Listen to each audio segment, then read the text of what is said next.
Okay, so can I first get some confirmations that everyone can hear me fine and you can see my screen? Yeah. Great, Yes, great. Karim, we can hear you, can see you. Share screen. Okay, Thank you. thank you, Sonia. All right. Yes, hopefully, inshallah. Okay, good morning, everyone. Hello and welcome to our webinar for today. It's titled Microsoft Copilot Prompting. So we'll be looking at how can we utilize Microsoft 365 Copilot and optimize the outputs that we get by using the most effective prompts. Now, before we begin, let me start by introducing myself. My name is Karim Abdelhamid. I'm a cloud solutions architect and developer. And I always say this during any Copilot session that I find Copilot to be very exciting, very interesting. I use it all the time with my day-to-day work, even with my personal life sometimes. So it's a very useful tool. It's a very beneficial tool to have. So understanding and grasping the underlying techniques that we can use with Copilot in order to optimize the outcomes that we get from it, I think is a very important skill. So that's what we will be looking into today. So let's start with this nice video. It's just so to show that there are so many things that you can do with Copilot on so many different applications. And maybe there's one thing that you would like to achieve, but there are 15 different ways that you can express how you'd want to achieve this. Yes, the session will be recorded. So yeah, that's for sure. And so yeah, I was saying there are so many different ways that you can express what would you like to achieve using Copilot, and it's very important to know what's the best way to express what you're trying to achieve, really, just to make sure that the outcome or the output that you're gaining or the generated content that's coming from Copilot is the most relevant, is the most useful and beneficial to you because at the end of the day, we're trying to make the employee's life or the user's life easier.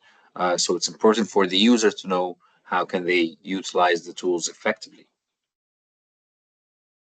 Now, let's take things back a bit, actually, quite a bit. So what is artificial intelligence? Um, can someone volunteer and tell us what is artificial intelligence? What comes to mind when you say artificial intelligence? It's the trend. It's a what? Sorry, It's the trend. it's the trend. Yes, it's the biggest buzzword that's been around for quite some time. That is absolutely true. And what is this trend? Why has it become so trendy? So what is the technology there? What's happening with artificial intelligence? Replacing humans one day. Oh, okay. I don't think so. Not yet, at least. Hopefully not. Yeah, some people think that, and of course, it's a valid point. Maybe we'll reach a point sometime in the future where machines' intelligence, exceeds human intelligence, and we have a Terminator kind of situation. But hopefully, we don't get to that point. Um, but yeah, so in general, or as a concept, artificial intelligence is the ability of machines to mimic or imitate human behavior or human intelligence. So it's the machine's ability to um, gain knowledge and then make calculations according to certain algorithms and then take decisions upon those pre-existing knowledge and the thinking algorithm that it has. So it's just like how we as humans think or reason within the large inputs that we're gaining. But or machines so far have only been focused on some specific tasks. So there isn't a machine that's equal in to humans in intelligence, but machines have been designed to learn a certain task and accumulate certain types of data to make certain decisions.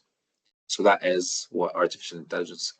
And as we're seeing how insanely invested businesses are in artificial intelligence, and I think it's very justifiable because it's easy for everyone to acknowledge or to recognize how artificial intelligence and the use of artificial intelligence can make the difference within an organization. So the impacts of artificial intelligence, at least the positive ones, are quite apparent to us.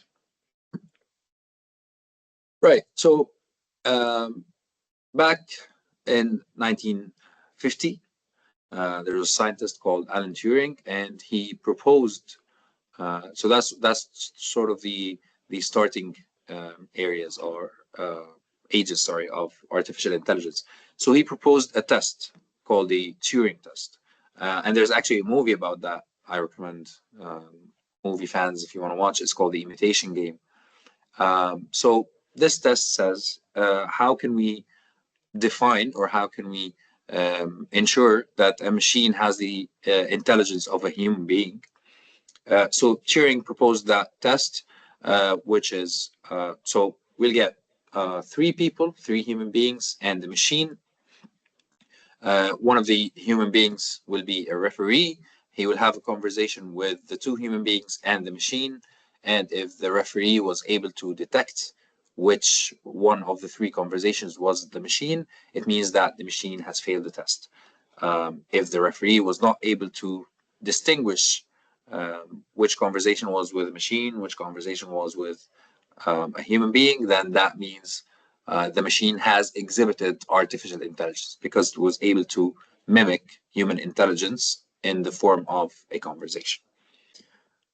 Now, then it started officially, artificial intelligence became a field of study and a field of investment and work officially in 1956 in Dartmouth Conference.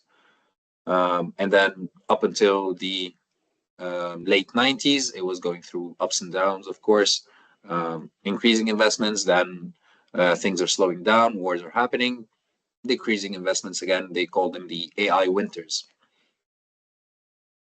Up until 2006, we have had the opportunity to introduce what we call enabling technologies.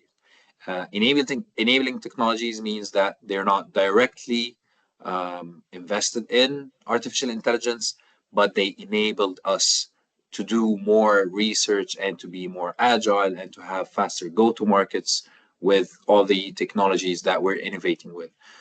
So looking at something like the cloud, big data, or GPUs, that means that you don't have to own the hardware resources. You can just do it hosted on the cloud, pay as you go, provision the resources, try something out.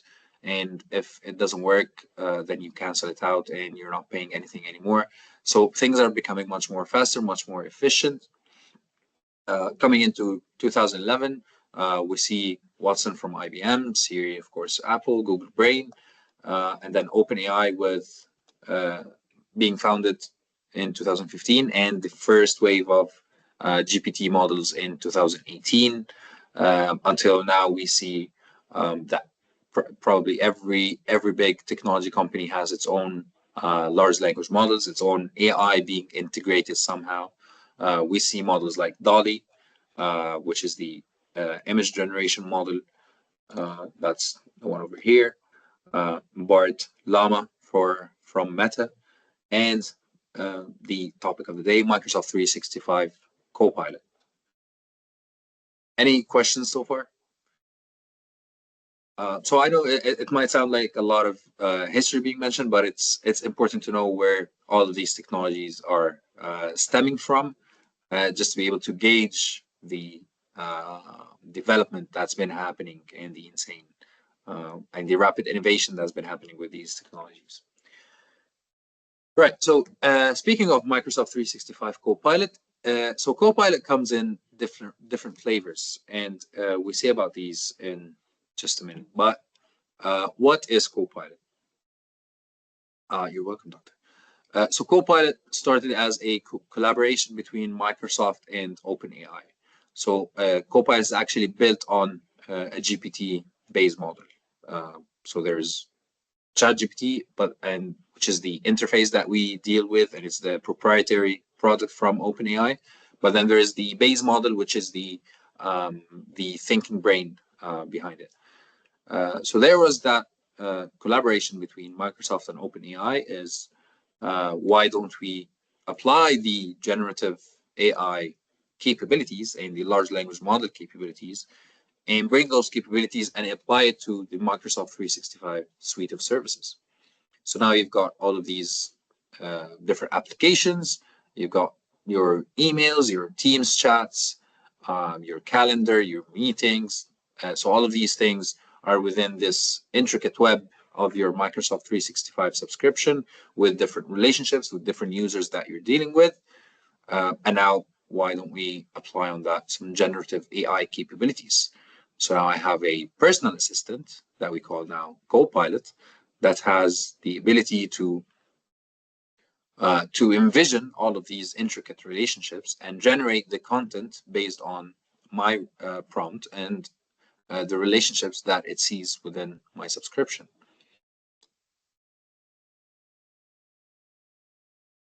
So that was the concept of Copilot is OpenAI plus the secure data within your Microsoft 365 subscription. None of this would have been possible without Microsoft Graph. So Microsoft Graph is the solution that has enabled the whole Microsoft 365 ecosystem to be projected onto this unifying fabric of relationships or this web of relationships, and that is what we call Microsoft Graph. And then the large language model capabilities were applied on top of that intricate web. Any questions? So, did the graph come after the LLMs part, or was it part of when the IoT boom came out, or it's something that had to be done, or it was done, or it was out of date, pulled into the streets when AI kicked in? Okay, so actually, Microsoft Graph, so that's a bit of a different story than the large language model. So they didn't follow the same timeline. But the need for Microsoft Graph came in when we needed to. So when Microsoft felt that it's useful to unify everything that's happening within a Microsoft tenant. So an organization has its own tenant with all the different users, all the different documents that are being shared, Teams conversations that are being happening, and now we just needed something to link all of these relationships together, and that's Microsoft Graph. Then later on, with the boom of large language models and generative AI, came the idea of applying the large language model capabilities on top of that intricate web of relationships to have a high awareness personal assistant, which is a generative AI model, Microsoft Copilot. Thank you, Kareem. And can we use the graph, like, or it's embedded? No, it's embedded. So it's an underlying technology. Okay, thank you. It's an underlying technology, and we'll see later on that, for example, if you have external data sources that you would still like to search and query, but they're outside your Microsoft 365 tenant, then the tool or your gateway to be able to bring in those data from different sources would be to deploy a Microsoft Graph connector. So Graph is the underlying technology that enables any sort of data to be living and existing within your Microsoft 365 ecosystem. Super, thank you, Kareem. No worries. This is a representation of the relationships that exist within Microsoft Graph. So you see a user, this user is working with another user, they shared some documents. Now the hierarchy as well of different users within the organization. There's a manager, there's a team he's working with, calendars, events, emails, tasks. So even OneNotes and Excel sheets and Word documents. So all of this data is mapped out into Microsoft Graph, and now Copilot has the ability to generate content based on these different data. So back to Copilot flavors. So Copilot comes in 3 flavors.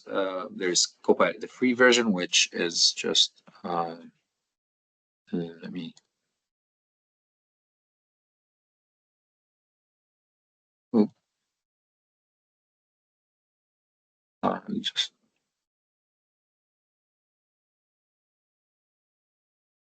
yeah. So that will be the Copilot that's free to use for everyone. So anyone who's using Edge, they can find the Copilot icon on the top right, and they can start chatting with Copilot. Now, even sometimes if you have an article that you have on this page over here, you can have a conversation with Copilot regarding this article. But this is the open version, so this is the web-based Copilot. So it has nothing to do with your Microsoft 365 subscription. That will be within your Microsoft 365. So if you go into your Microsoft 365, that's the Copilot that is linked to your Microsoft 365. But anyways, back to flavors. Where did it go? There. So that will be the free version open for everyone. Now it is possible for individuals and that are not businesses to get the premium version of Copilot for Microsoft 365 applications. You don't get the full business flavor capabilities of Copilot, but you're still able to incorporate Copilot into your Microsoft 365. So using applications like Word, Excel, PowerPoint, you're still able to apply Copilot capabilities on that. And Copilot for Microsoft 365 is the business version of Copilot. Now that would be it's an add-on subscription on top of your Microsoft 365 subscription. And that's what enables you to, within an organization, have this intricate web of relationships and being able to generate content based on those relationships. And have a personal assistant that you can ask, help me prepare for my next meeting, draft an email to my boss, all of these functionalities. So these are the apps where you can use Copilot if you have the business version or Microsoft 365 Copilot version. And you can see that there are so many different applications, and each application would have very different functionalities from the other application. So Teams with chats and channels, etc. Outlook with the different emails and scheduling calendars, scheduling meetings, etc. So you've got the Office suite. You also got Loop. So if you're trying to increase collaboration within the organization, you'd create a board in Loop and assign tasks on there. And Copilot would be able to, so it does have the ability to fetch data and retrieve data from all these different applications and generate the content based on these data. There's also GitHub Copilot, so it's for code writing. So we've got Copilot for different applications as well. So for CRM and ERP solutions, you've got Dynamics 365 Copilot.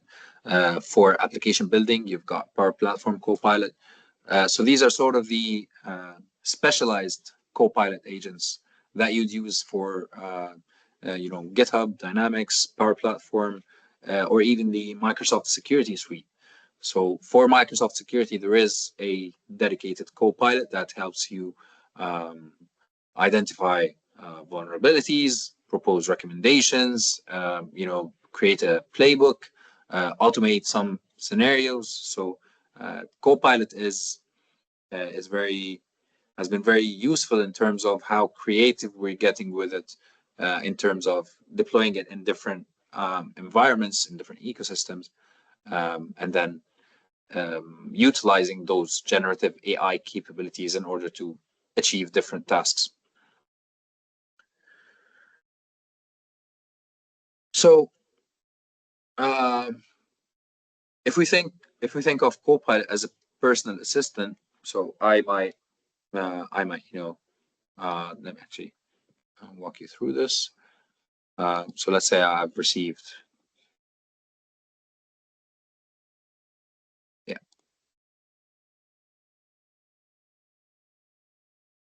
So let's say I've received an email from my colleague in order to, start working on this new project together. And I don't have the time to read, or to, I've just been looped into a big chain of emails, a big thread. I'd like to summarize. I can use Copilot within a second. Then I'll get the summary. I can go to Copilot. I can say draft. I can ask Copilot to draft a response with next steps. But we see during the session how we can make my prompts even better, because this is not a very decent prompt. But anyways, it's for the case of the quick demo that we're trying to achieve. So I can change the tone. If I'm happy with the email, I can send it. Then I can go to a different application. So let's say I can go to Word. Sorry, my mouse is a bit laggy. So I can go to Word, I can draft documents and send them through. So yeah, I can draft a document based on the file. So I can reference a file. I can also reference a meeting, for example. Okay, so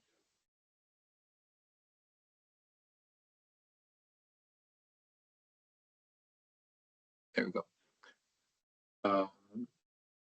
So I can draft a document based on this introduction that I have of Qattar's digital agenda, and within seconds, Copilot is generating the response for me. And you know, just so many functionalities that I can achieve with using Copilot. If I open Teams, I can summarize conversations, I can draft responses to people, and it's all just using the power of my prompt. So I can come here and say, summarize this conversation. It supports multiple languages. I can ask in English, I can ask in Arabic, I can generate content in different languages.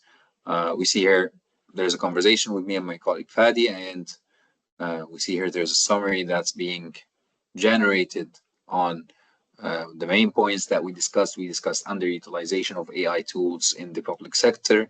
What did we propose? What did we agree on? What would be the next steps? So everything is just becoming much more accessible for me. A lot of key insights that I probably would have missed without Copilot are now within my reach. So it's doing a lot of the iterative tasks for me. It's doing the tasks that would take too much time, just so that I can focus more on being creative and innovative with my day-to-day tasks. And this applies to many different applications. So Word, even Excel, PowerPoint, especially Outlook, one of the most used applications in terms of Copilot functionalities. So scheduling meetings, I can just click the meeting and click schedule with Copilot. And within seconds, it's choosing the right time that's available for all the attendees, suggesting a title, as well as the agenda and the summary of the conversation. So my point is, things with Copilot are becoming very fast, very convenient for users, and it's very easy to recognize that It's not meant for a specific category of people or specific users and specific job titles. Excuse me. It's actually meant, and it can be utilized by literally every single individual within the organization. So if you think about someone at the reception help desk assisting customers taking phone calls, they can benefit from Copilot. What about leaders, strategics, uh, people who are creating the big picture and creating the vision of the organizations and driving the innovation within the organization, they can benefit from Copilot. If we speak about sales professionals, marketing professionals, operations, IT specialists, security specialists. So all of these disciplines, and they're all working together as well. They're collaborating with each other. So I think it's quite apparent to see why Copilot would be very useful for all of these individuals and as a team within an organization as well. Okay, so this is so if you go to aka.ms/Copilot Lab, you'll see some of the powerful prompts that you can use. So if I'd like to get the latest updates, what would be a powerful prompt I can use? If I'd like to have a brainstorming session with Copilot, which I do quite a lot, to be honest. How would I make that prompt? How would I ask Copilot? So you can, it's a prompt library. So I recommend checking it out just to be able to recognize what's a good prompt. How can I make my prompts more effective? Are there any questions so far? Thank you, Kareem. To be honest, I'm having fun. It's good. Keep going. Great. That's great to know. That's great to know. I really enjoy giving out these sessions as well. So it's really great for me to hear that the audience is enjoying as well. Hopefully it will stay that way all the way throughout the session. All right, so let's talk about some main guidelines or some some main framework that I can operate within in order to create a good prompt. So first of all, you start with the goal, what it is that you're trying to achieve. What do you want from Copilot? And then you shouldn't stop there. You should give it some context. You should give it some background. So you can say, why is it that you're asking what you're asking for? So I can say, for example, create a new marketing campaign for a new product, but then I'd need to continue with the prompt and say, what type of product is it? Which market are we targeting? What does our target audience look like? So the more background you give Copilot, the more holistic and efficient the outcome will be. I can identify some sources of information. So we've seen with Copilot how I can reference other files. So maybe we have a marketing guide that we use within the organization that I can use as a reference. If I'm trying to, in this example that we'll see in a second, the prompt is about asking Copilot to summarize a meeting, which is something that you can do even during the meeting. So just as a side note, so if we were within the same organization, or if I was the host of this meeting, so while the meeting is still ongoing, you'd see the Copilot icon here, and you'd be able to have a chat with Copilot while the meeting is going on what is being said in the meeting. So you can join the meeting early and go to Copilot directly and be like, hey, help me out here.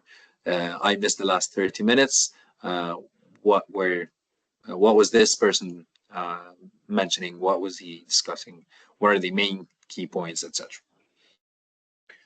So identifying a source of information could be something that really up-levels your prompt effectiveness. Also, expectations.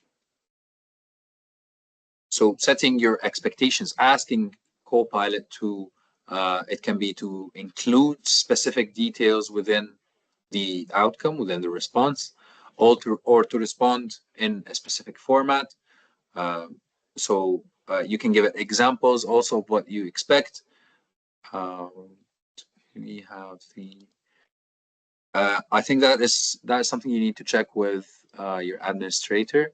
I think what we've from the experience we've had with these sessions so far that participants the participants organizations do have Copilot licenses. They're just still adopting. So, anyways, is something you can um, check back with the IT administrator within your organization.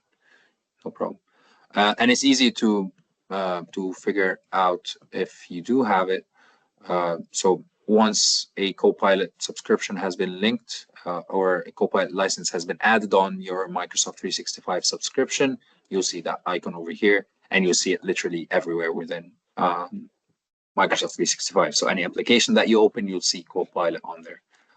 Just like over here, you'll see the icon pop up. Outlook as well, you see this icon. So it's kind of hard to miss if you have it. So these are just some basic guidelines or a framework of thinking that I can operate within or think about when I'm generating my prompt. What am I trying to achieve?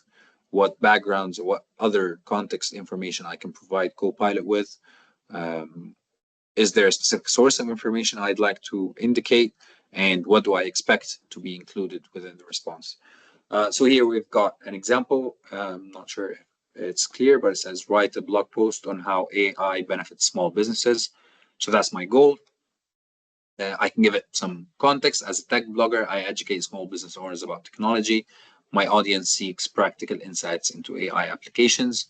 So now I'm introducing myself more to Copilot. I'm teaching it about my work and what it is that I'm trying to achieve so that it can use this context information in generating the response. As a source, you can use recent data and examples from reputable resources like Gartner and Forbes. So now I'm identifying references as well. The post should be concise, clear, and structured with an introduction and content highlighting AI benefits and challenges. Actionable advice, maintain an engaging, informative tone. So now I'm not just sorry, I read it out loud because the font is just not clear. So now I'm not just asking Copilot to include certain aspects, to include certain sections within the response, but I'm also setting the tone for Copilot. Make it formal, make it a bit friendly, make it humorous, so I can set the tone for Copilot to change how the content that's being generated sounds. Right. Uh,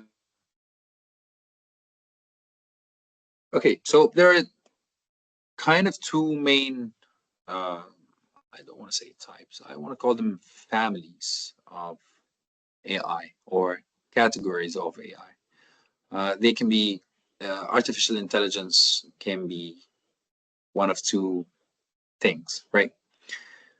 So it can be a narrow AI or it can be a general AI. Would someone be able to guess or share what the first impression was when they heard narrow AI versus general AI?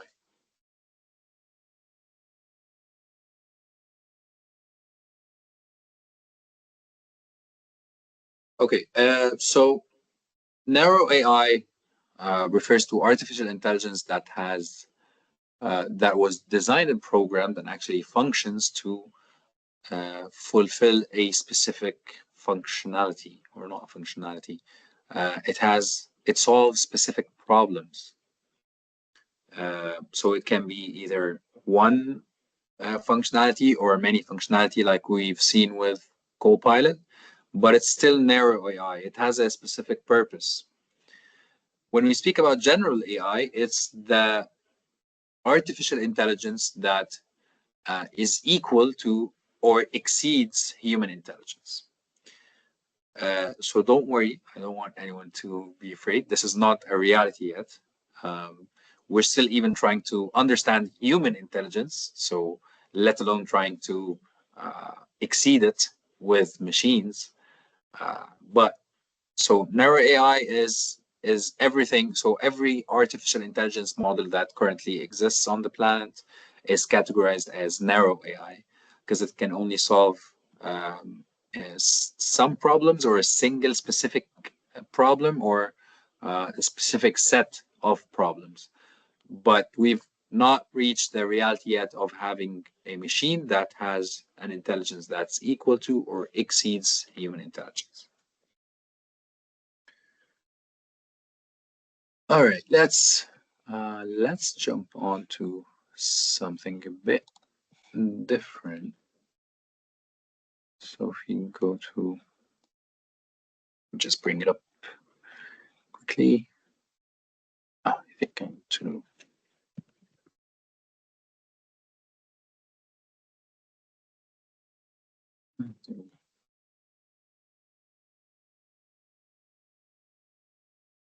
All right, so we're gonna have a fun little activity right now. So if I can ask everyone to either scan the QR code or go to the website and put in this number, which is our game code.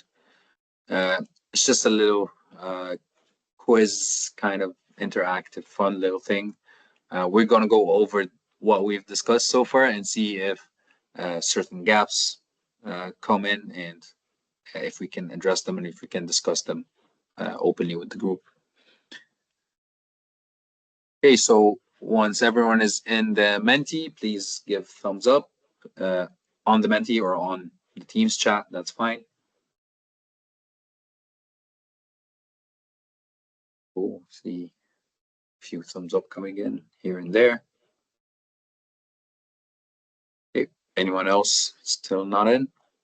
I guess only 4 are awake, Karim. Sorry? I guess only 4 are awake, you know. Yeah. It's Ramadan, it's hard to maintain Yeah, focus. yeah. Yeah, that's fine.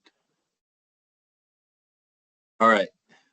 I think we're good to go. I'm seeing many thumbs ups coming in. Okay, what is artificial intelligence? So we did talk about this. Is it the ability of machines to perform repetitive tasks, to exhibit human-like intelligence, to store data? Ooh, the votes are coming in. Nice. Okay, okay.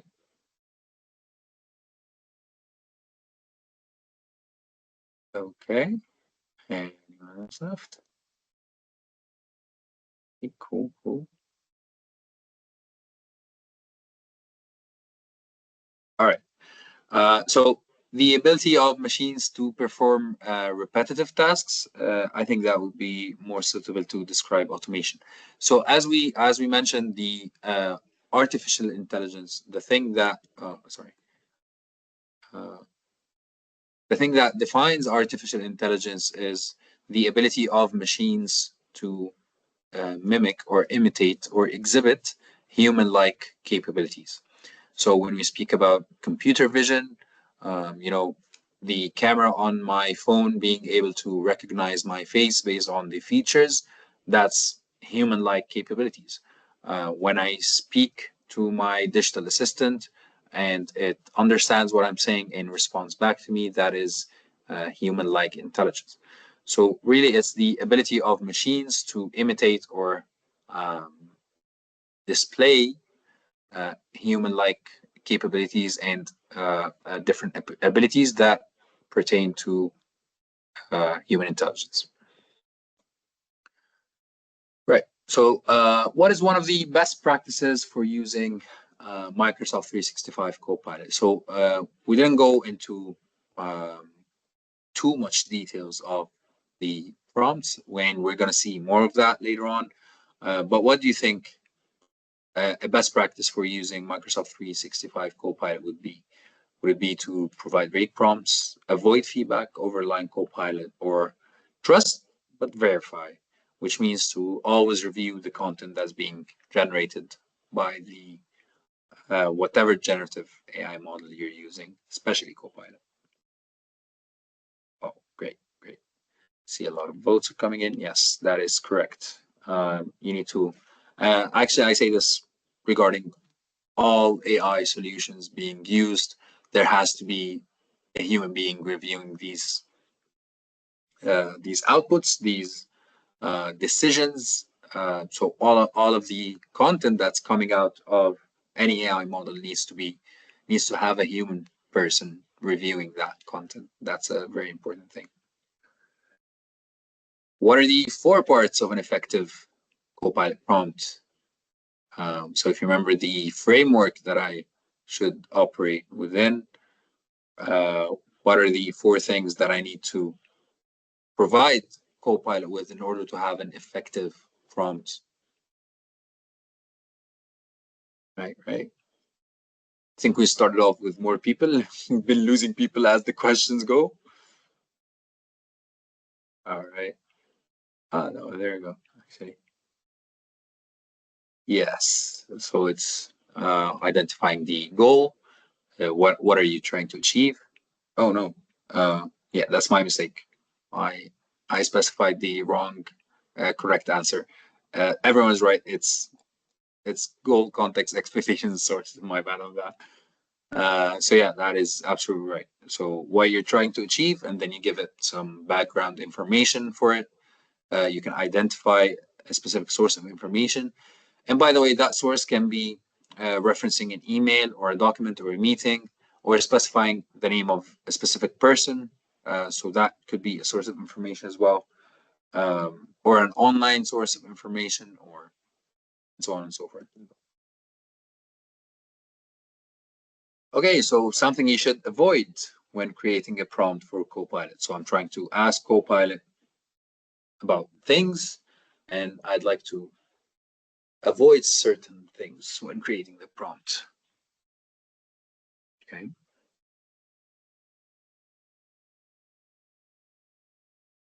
Lovely.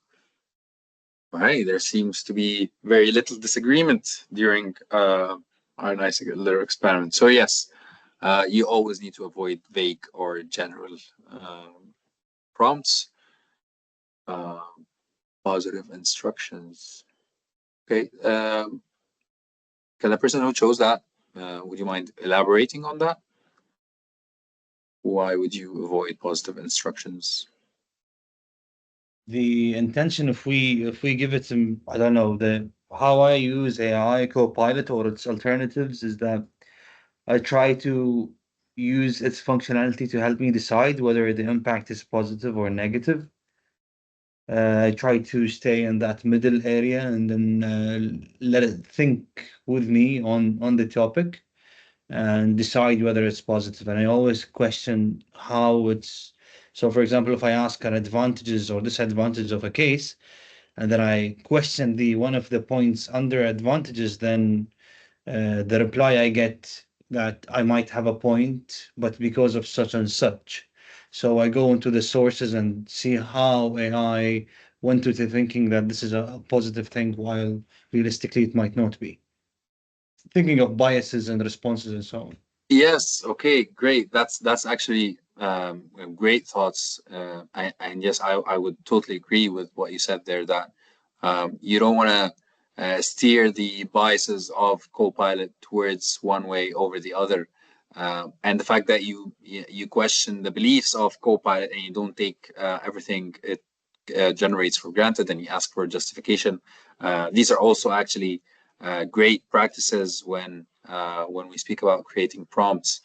Yeah, I think that applies here. I think positive instructions here actually meant telling Copilot what it has generated well, so what worked well for you, so that it can use that feedback and use those instructions.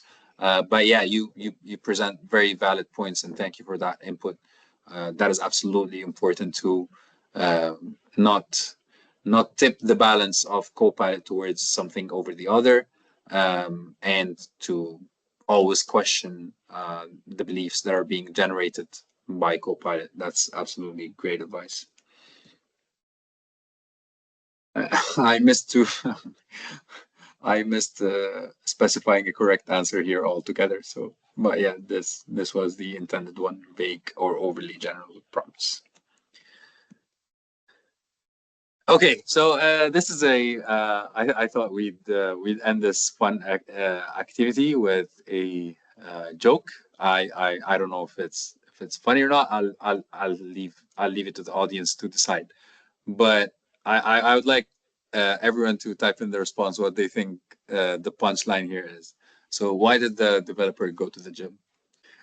Honestly, I think it's very fun, but I'm not sure that everyone would agree. Okay, so start typing in for me. Why do you think the developer went to the gym?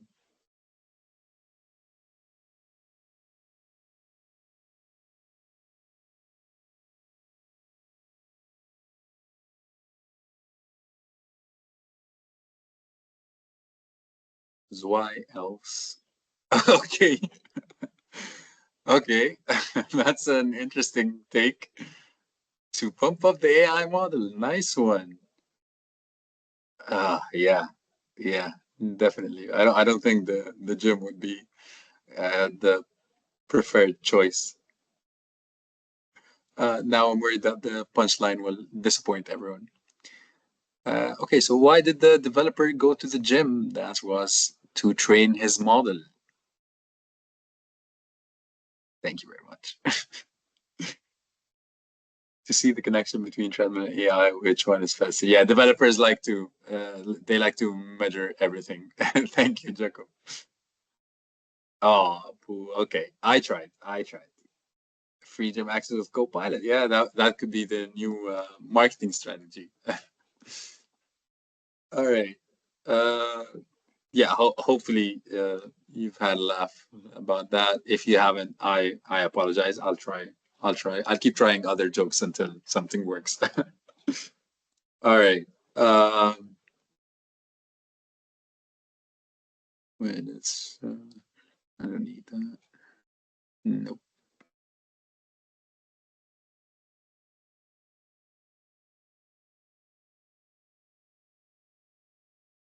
Oh, there we go. So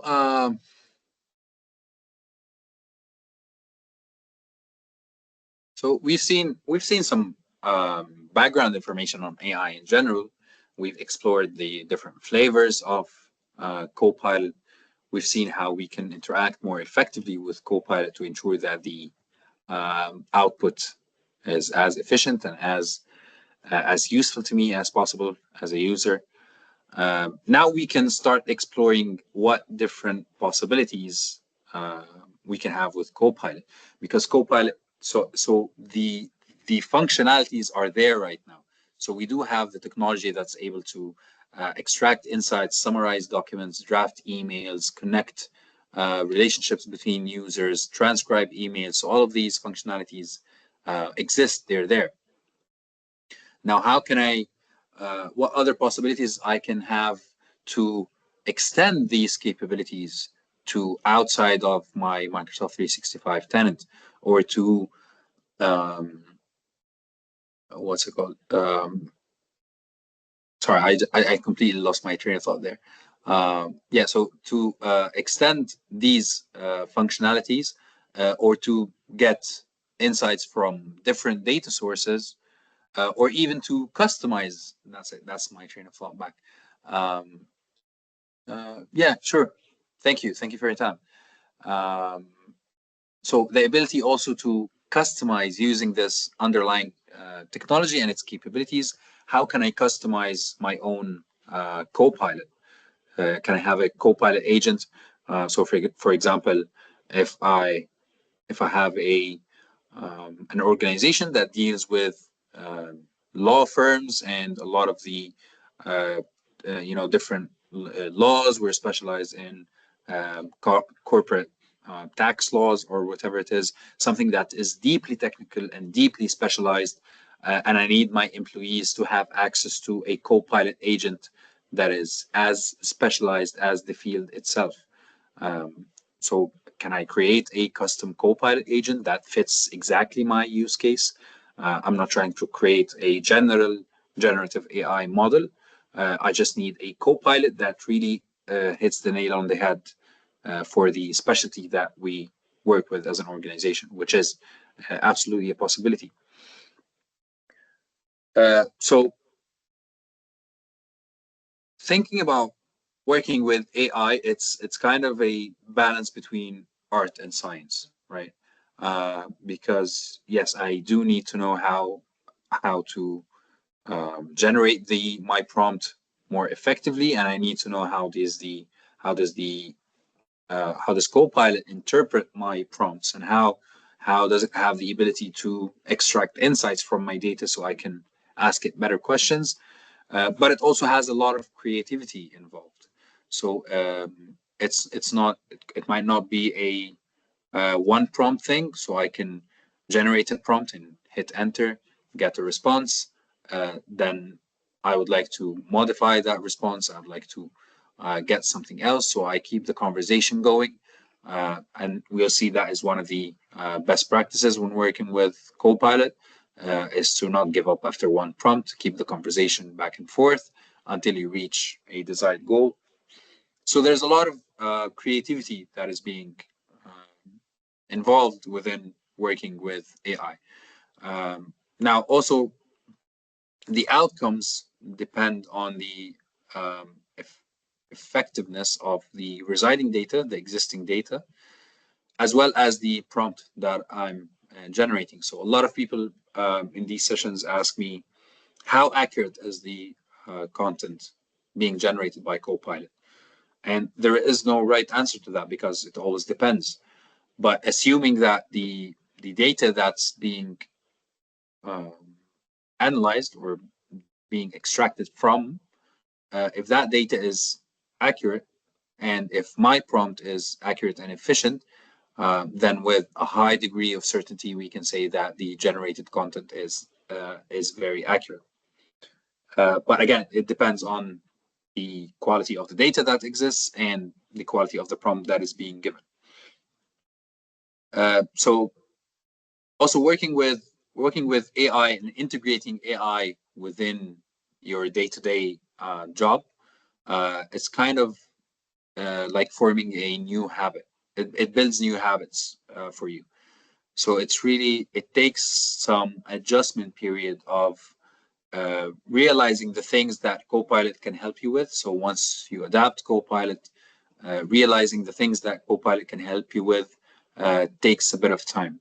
I remember during my time with Microsoft 2 years ago, when Copilot was first released, we were asked to, use it a lot and give feedback on it because it was one of the early releases. And we were doing that, but we were doing it because we were asked to give feedback on it. This is something that's new, and we're asked to give feedback on it. But we weren't still in the habit of utilizing AI within our day-to-day operations, and it took us some adjustment period to be able to say, okay, you know what, this solution is actually worth depending on, and we start relying on it more and more to a certain extent, of course. Now, another thing we should think about is, so we shouldn't think about Copilot as a replacement of some tasks that I've got to do. Sure, it can draft an email, it can summarize emails, it can summarize meanings for me, can generate drafts of different documents, but I should never think of it as as its own solution that does its own tasks. I should be using it supplementarily. So I should only supplement my work with Copilot, and when Copilot does the heavy lifting and boring stuff for me, I can focus on adding the creative and the innovative touch of my own thinking to the content. So this should be really a way I should approach working with Copilot. Okay, so now we've got some best practices that we need to keep in mind, and then we'll see the different possibilities that we've got with extending and customizing Copilot, as we mentioned earlier. So definitely provide clear and concise prompts. You always want to be unambiguous, so avoiding being ambiguous all the time. Um, give as much context as you can, give it as much information as you can, and do not worry. Copilot is extremely safe and secure. Your data is private. Your data doesn't leave the your own Microsoft 365 tenant. No one that doesn't have access, even within the tenant, would be able to see or know what is happening within your Copilot conversations. Number two, trust but verify. We already went through this, but yes, you need to keep a human being in the loop whenever there is content being generated by AI. Provide regular feedback. Now, a lot of people actually miss this, but once you start using Copilot, so once you start using Copilot, literally you cannot miss it. So every few minutes, you will get a notification to give your feedback. And if you're using it and you see there's a functionality that you feel like it's missing and a lot of people would benefit from it, make sure to report that feedback because it actually matters. There's a whole dedicated team from Microsoft waiting for feedback on Copilot, and it's really it's rapidly evolving, and it's always new features are being added, and you know, like right now, whenever we're being asked about features of Copilot, we say, oh no, if the feature is not there, we say that feature is not there yet. We always add the yet word because we know that the development efforts are insane when it comes to Copilot, and it's always new features that are being added. So giving feedback is a very important best practice. Avoid over reliance. As we said, we need to use it supplementarily. We don't want to offload everything on Copilot until the content is all of my work that's being generated is tasteless and it doesn't have any flavor, it doesn't have my own thoughts being applied to it. Get creative as much as you want. That is definitely a best practice. So try to break Copilot, I would say. Once you start testing it out, try to take it to its limits. See where it breaks. See where the limitations are. Get creative with the prompts and see how it can keep up or match your creativity. Of course, always be careful with the data that you share. If they're super duper confidential data, maybe do not share them. Uh, it's still yes, sure, Dick. Thank you for your time. Thank you, appreciate it. Uh, Absolutely, Copilot is safe and private and secure, but there's this cybersecurity concept that says everyone is a hacker, everyone is a risk. So just be extra careful when you're sharing data, uh, and stay updated because as we just mentioned that a lot of updates are happening, a lot of new releases keep coming in. So here we've got okay, a list. Sorry, not a list. So this is an example of the four components. I want to list the 3 to 5 bullet points. Why do you need it? What do you expect? And what source of information is being used? Uh,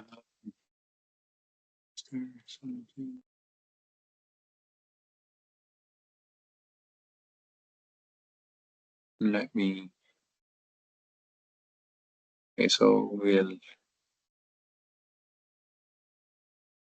Okay, so let's go over the best practices in details. Then we'll see extending the Copilot capabilities. Okay, so MTs, if you already have a Microsoft 365 Copilot license, please I urge you to test it out and test all of these best practices out and try it for yourself with the prompts. If not, you can still test out with the web-based Copilot chat if you're using Microsoft Edge. Also highly recommended.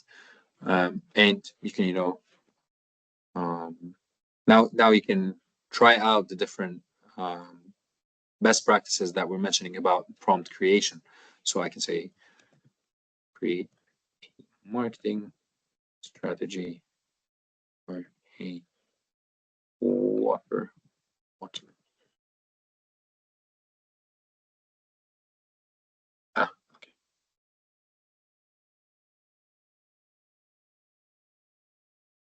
So here I'm trying to purposely being vague.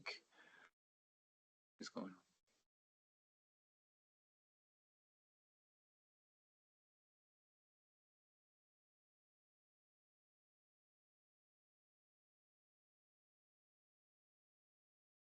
Still loading.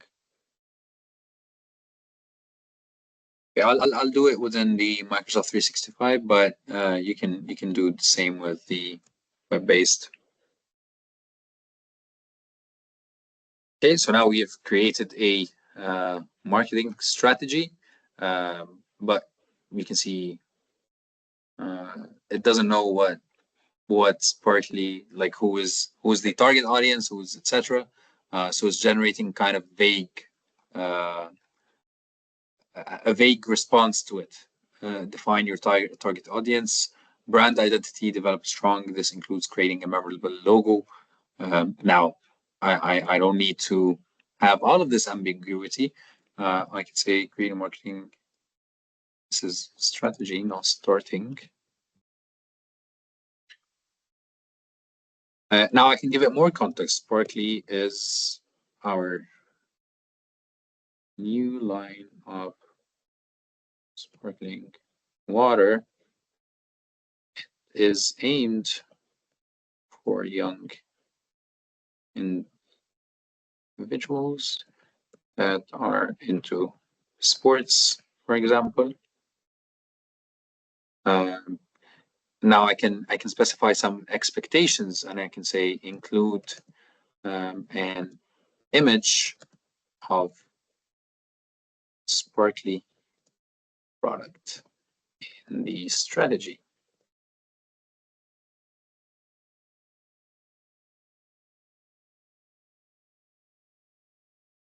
Okay, so now it's taking my prompt and it's generating that image. I think I might have missed the marketing strategy prompt.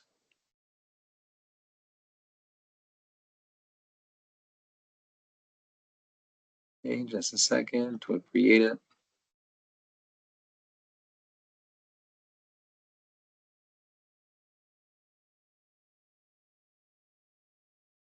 Voila.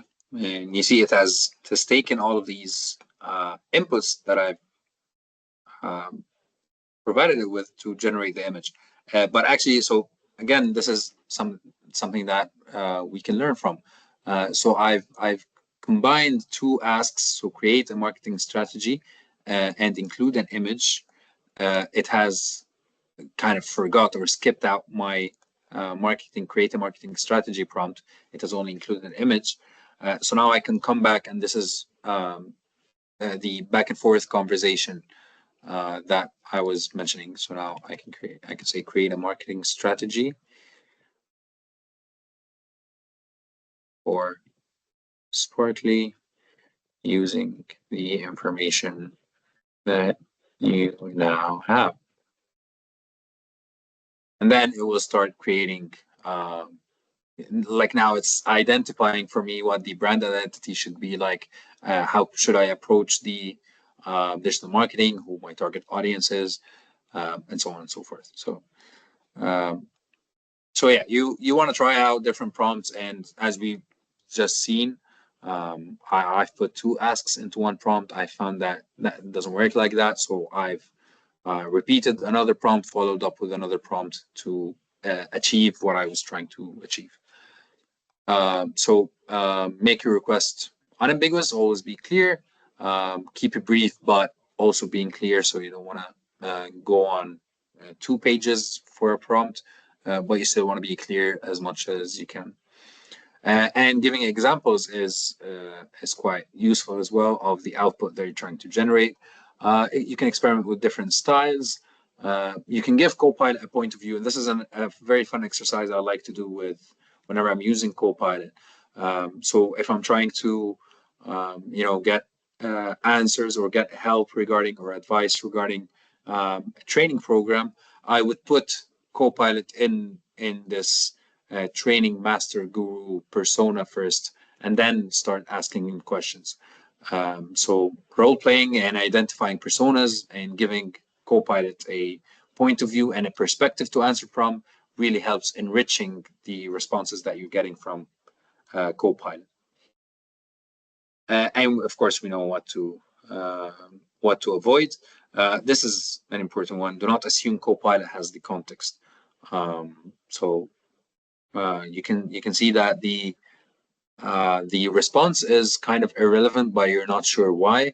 It probably means that Copilot does not have the right context and is just answering from the best of its ability. These are some more best practices. I would say the key takeaway here is being curious and iterating. So as I think Ahmed mentioned, or Abdullah. Oh, he left. That's sad. So Abdullah had mentioned that he always tries to question the beliefs of Copilot and not take everything Copilot generates for granted.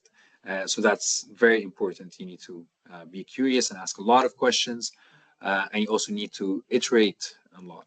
So as we saw, one prompt didn't work. I retaliated with a different prompt, and then maybe I would like to modify the outcome a bit. So do not give up. It's a journey. It's a process. Okay, now so we mentioned briefly that we can extend the capabilities and customize capabilities of Copilot to fit a specific need, or if I'd like to integrate with other sources and utilize the existence of Microsoft Graph to bring relationships from other sources of data within my tenant, so that then I can apply the generative AI and large language model capabilities on it. So the first option, or not option, these can be used all together in supplement or to complement each other. But we've got what it's called a graph connector. So there's actually a list, a gallery of graph connectors that exist that can be used. Oh, I think it was graph connectors gallery.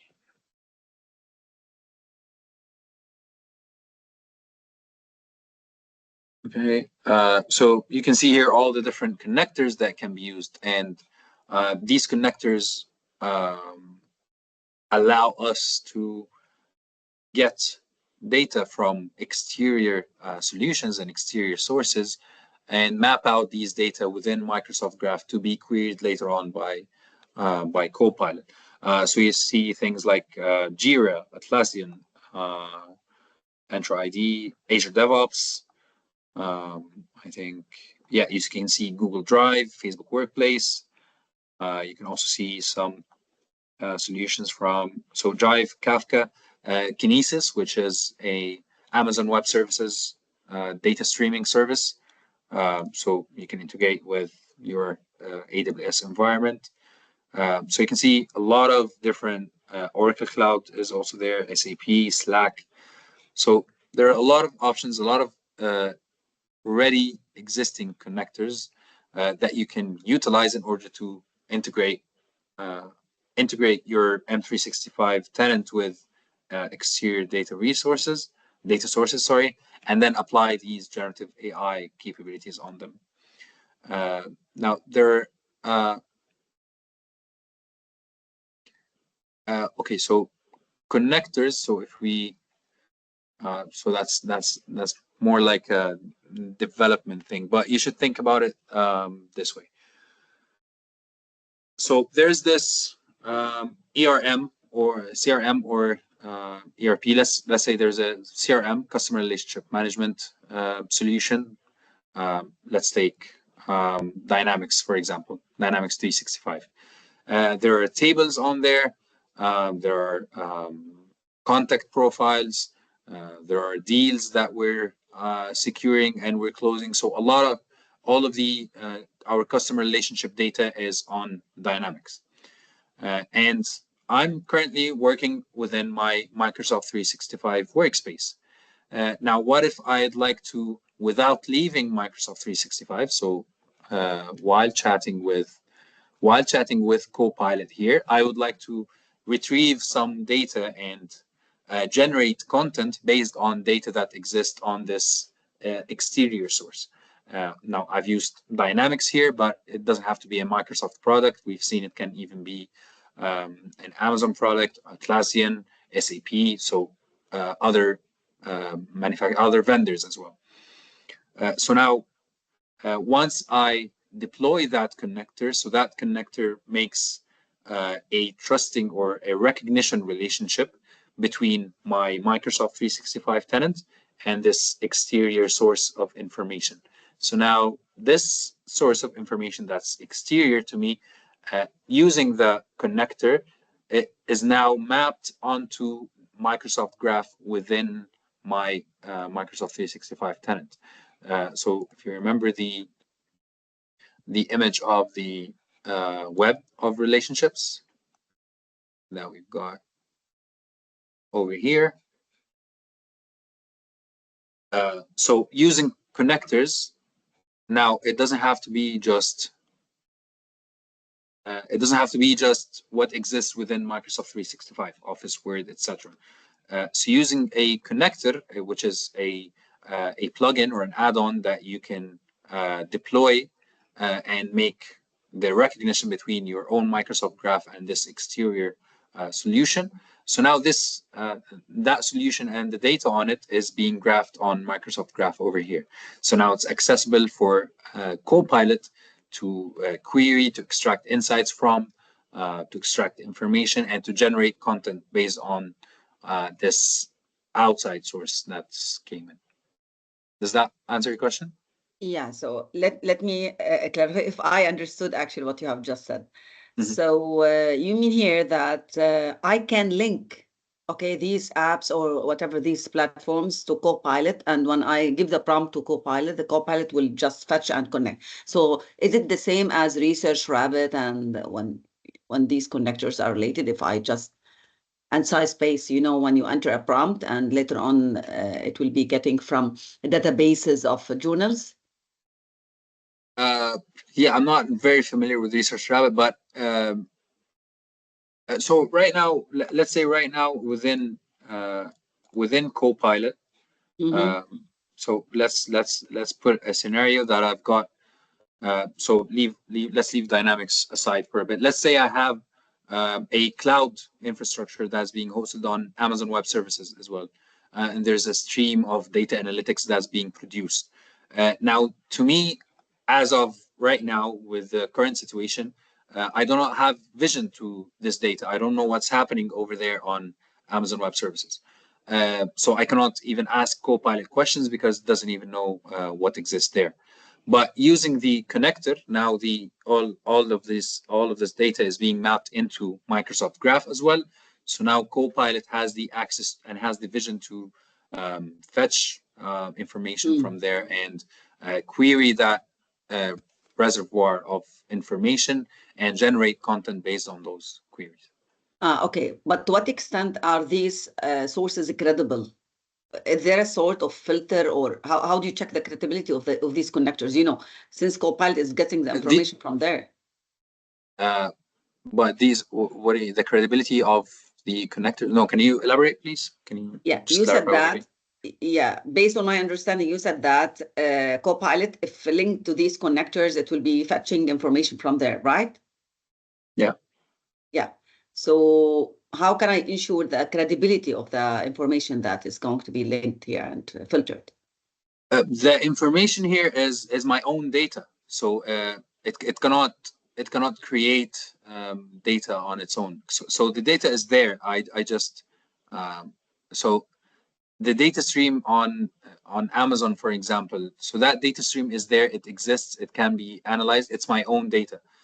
It's not like a web open source platform where anyone can fetch information. No, we're speaking about data that's relevant to my organization only.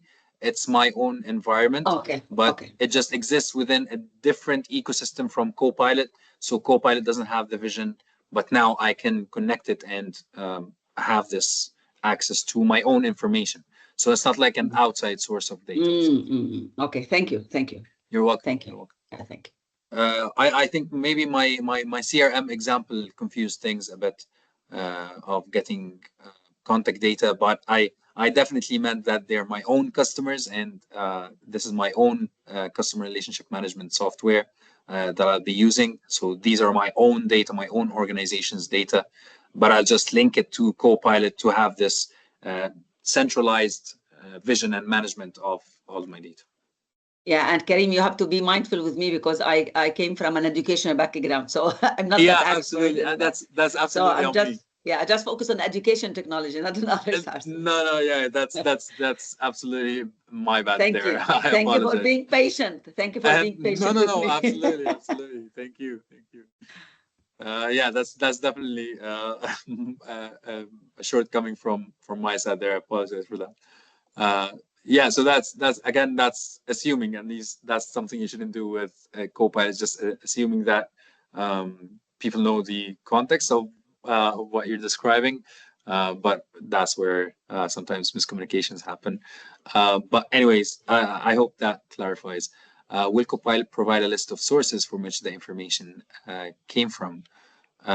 So once I make the connection, and let's say I have multiple connectors, whenever Copilot generates content from different sources, it will reference it. So I can say, let's ask a prompt. Tell me the latest updates. So now it's generating content. So you can see here, for example, that it has included also news. You can see here it has referenced a document. Here it has mentioned this source of information, which is the webinar that we're currently in. And then in recent email exchange you discussed, and you can see there are references.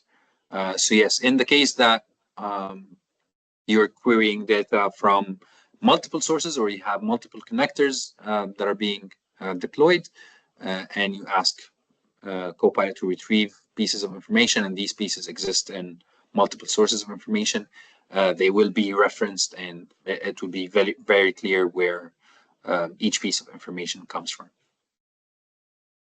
Yeah, welcome. Okay, so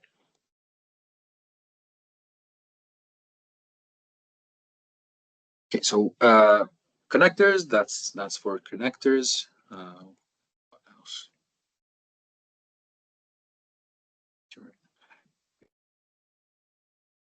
We also got declarative copilots. So these are Copilot models that you can customize, and the way you customize them is using Copilot Studio here. So Copilot Studio is a platform where you can easily create and deploy Copilot agents that are customized to your own use case. They're tailored to your own use case. So we've mentioned as an example, if it's a law firm that's deeply technical, I need to train it on very specific data. I don't want any content being generated from the web. I want it to be completely grounded to my own data sources. I don't want any hallucinations to happen. So in that case, I would customize and train and deploy my own declarative Copilot using Copilot Studio.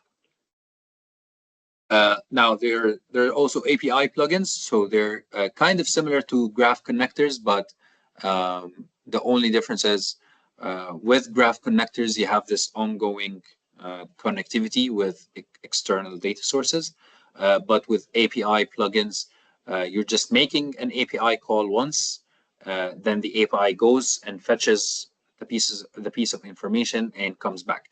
So none of the data is actually mapped onto Microsoft Graph within your tenant, but it's a per call functionality. So I can make an API call to I'll send the customer name and retrieve the customer number, and that's it. That's the end of the connectivity. It's just one API call. So it's very fast. It's very non-extensive in terms of development efforts, and that's one thing you can do. Teams message extensions. Again, going back to the example of Dynamics. So Teams message extensions is the ability for, sorry about that. So it's the ability to extend functionalities and add these functionalities onto Teams. So for example, I can add here a functionality to attach a case number from Dynamics 365. So if you have multiple customers, these customers have support cases, I can extend functionality of Teams to, without going into Dynamics and fetching the case number and then coming back here, I can just extend the Teams message functionality and add the functionality here to, attach a support case number, for example, or other functionalities as well. So really, there's a lot of potential. The fabric is flexible. The underlying technology is there. The functionalities exist, and we're trying to experiment more with the things we can achieve and how can we extend these functionalities. How can we customize our own models, for example, to really fit specific use cases that are specialized in certain areas. Are there any questions for me up until now? We've lost quite a few comrades along the way with the session. I guess that's Ramadan afternoons for you. Yeah, we've discussed, we've covered a lot of ground during this session, and I really enjoyed providing it. I really enjoyed hosting it. I hope that you enjoyed being part of it as well. So we've seen some background and history of artificial intelligence and how Copilot was conceived from a collaboration between Microsoft and OpenAI.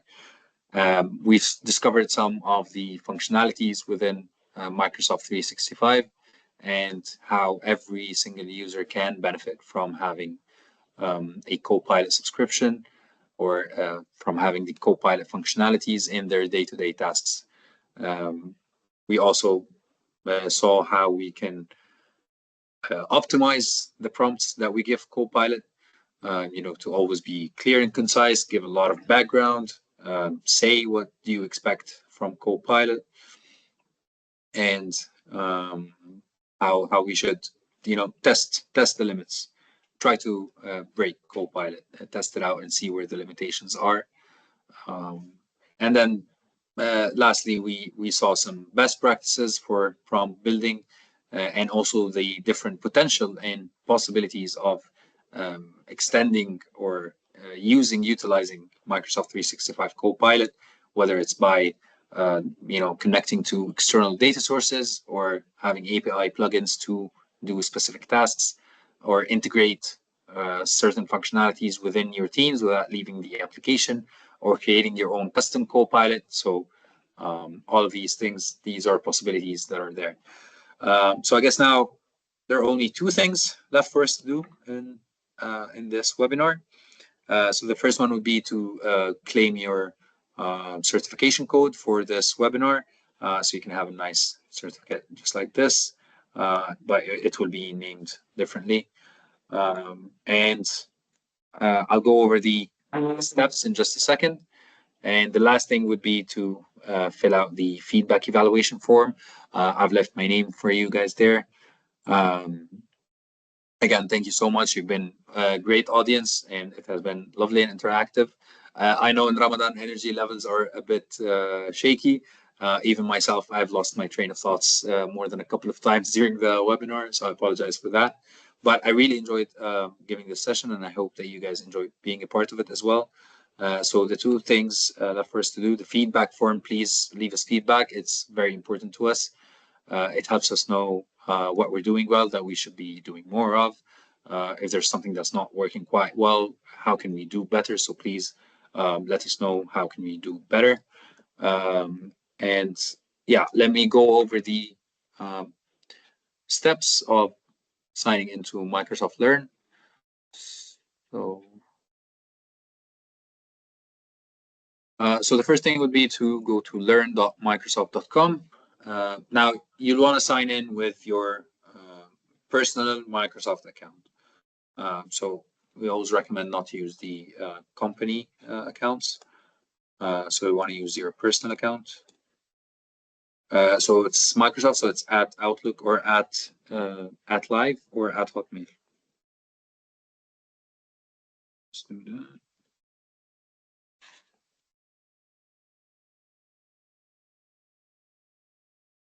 All right, and then yeah, sure, doctor. I'll leave the instructions to redeem the certificate in the chat,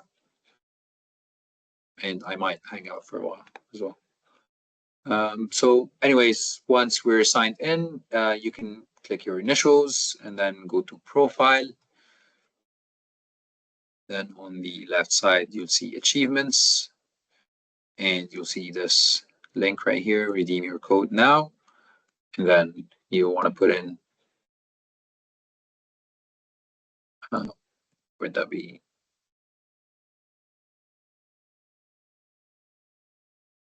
There we go.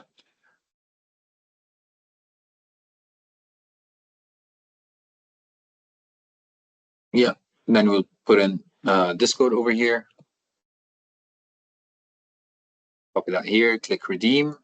And then once that is redeemed, you'll go to courses and see the little print icon, click on that. And now you can print it or save it as a PDF. All right, so that's for the codes. So let me actually put them side by side. So I'll put the QR code and the achievement code side by side here on the screen. I'll also put the instructions for redeeming the code in the chat for your benefit.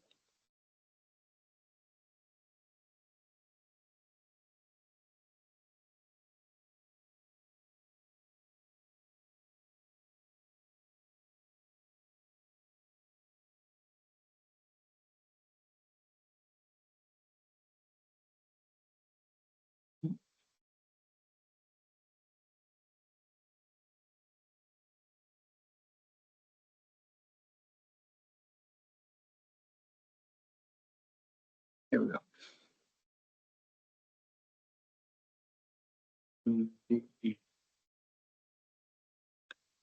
Folders K27 MDT.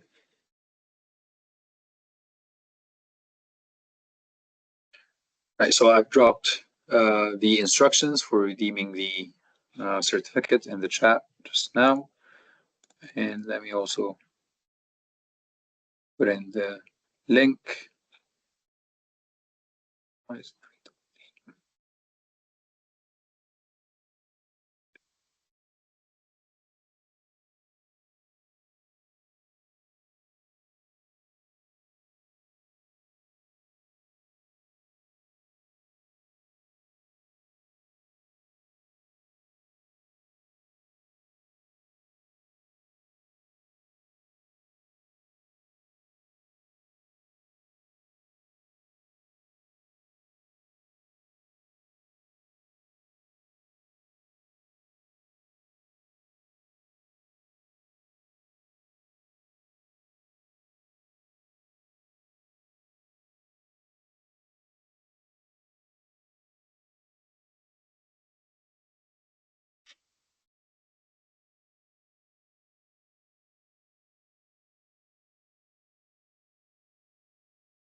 All right, I've just also dropped the link to the feedback form in the chat.